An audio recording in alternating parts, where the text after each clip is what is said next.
안녕하세요. 강부수TV입니다. 오늘이 강부수TV의 첫 영상입니다. 앞으로 이 채널에서는 부동산을 단순히 오른다, 내린다로만 보지 않고 평범한 사람들이 어떻게 집을 바라봐야 하는지, 내 집 마련을 왜 준비해야 하는지, 그리고 자산을 어떻게 지켜나가야 하는지에 대해서 현실적인 얘기를 해드리려고 합니다. 저는 무조건 집을 사라고 말하고 싶은 게 아니라 가능한 빨리 사는 게 좋지 않을까라고 얘기 드리고 싶습니다. 언젠가 사면 되겠지? 전세나 월세 살아도 괜찮겠지?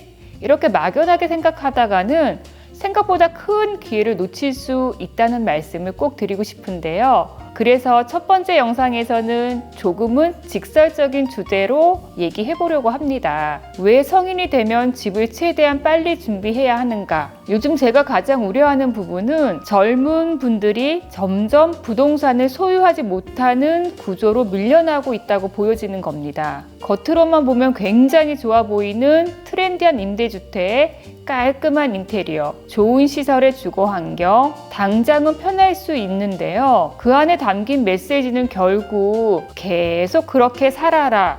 저는 그렇게 해석되고 있어요. 소유하지 말고 계속 빌려서 살아라.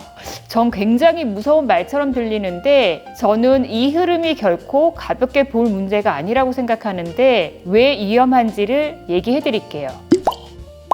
문제는 시간인데 임대주택이든 전세든 월세든 그 안에서 5년, 10년을 너무 편하게 보내고 나왔을 때 그 사이 집값이 어떻게 됐을지 생각해 보셨을까요? 아마 굉장히 많이 올라와 있을 거예요. 그때 가면 이런 얘기가 나오겠죠. 이젠 집 사기 정말 힘들다. 그냥 임대로 사는 게 훨씬 더 편하고 현실적인 거 아닌가?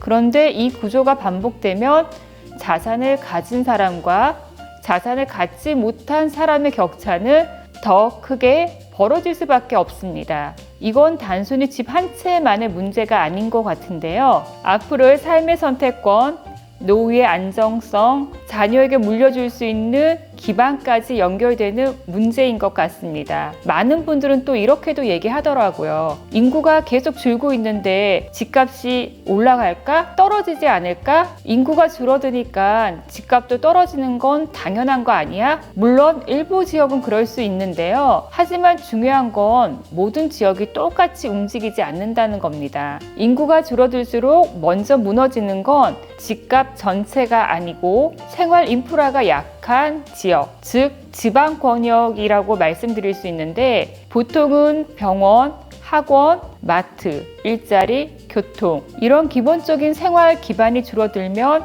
사람들은 결국 더 편한 곳으로 이동하게 되는 거거든요. 일자리가 있는 곳, 교육이 좋은 곳, 의료시설이 가까운 곳, 교통이 좋은 곳, 즉 수도권, 서울로 집중되는 이유인 것 같아요. 상급지 수요가 더 몰릴 수밖에 없습니다. 그래서 인구가 줄어든다고 해서 무조건 집값이 다 떨어지는 건 정말 너무 단순한 생각인 것 같아요. 오히려 사람들은 더 좋은 입지로 몰리고 좋은 입지의 가치는 더 강해질 수밖에 없거든요. 그래서 저는 집을 빨리 준비해야 되는 이유가 크게 세 가지인 것 같아요. 첫 번째는 노동으로 돈을 모으는 속도보다는 자산 가격이 움직이는 속도가 훨씬 더 빠르기 때문입니다. 연봉은 매년 조금씩 오르죠. 그런데 집값은 한번 움직이면 몇 천에서 많게는 억 단위로 움직입니다. 성실하게 모으는 건 정말 중요하긴 합니다. 하지만 성실함으로 자산의 가격의 속도를 따라잡기는 어려운 순간이 반드시 옵니다. 두 번째, 굉장히 중요한 포인트인데요. 주거가 계속 불안정해집니다. 전세를 살면서 계약이 끝날 때마다 다시 선택을 해야 하는 악순환이 만들어지는데요. 연장할지, 이사할지, 대출을 더 받을지, 아니면 선택지가 없어 더 외곽으로 나가야 할지. 그때마다 전세금은 올라와 있고 월세 부담도 훨씬 커져갈 거예요. 사는 곳이 불안해지면 삶 전체는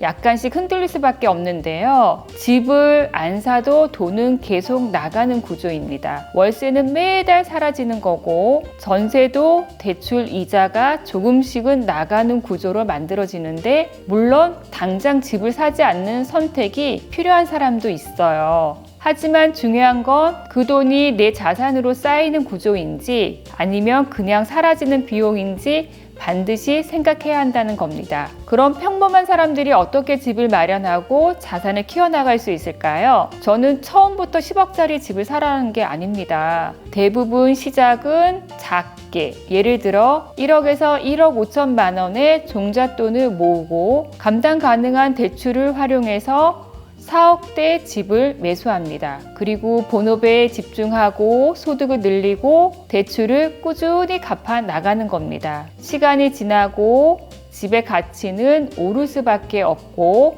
반대로 대출은 줄어듭니다. 처음에는 부담스럽게 느껴졌던 집이 시간이 지나면서 내 자산의 중심이 되는 겁니다. 4억대 집이 시간이 지나고 6억이 되었을 때 그동안 대출을 일부 갚았다면 내 손에 남는 자산은 훨씬 커져 있을 겁니다. 그 다음에는 소득과 상황에 맞게 8억대 또는 10억대 집으로 갈아탈 수 있게 됩니다. 이 과정을 반복하면서 자산의 크기는 점점 커져가는 겁니다. 물론 속도 내 차이는 있을 수 있는데요. 누군가는 빠르게 올라가고 누군가는 천천히 올라갑니다. 하지만 중요한 건 일단 자산 시장 안에 들어와 있어야 그 다음 단계도 가능하다는 겁니다. 물론 여기서 가장 중요한 전제가 있는데요.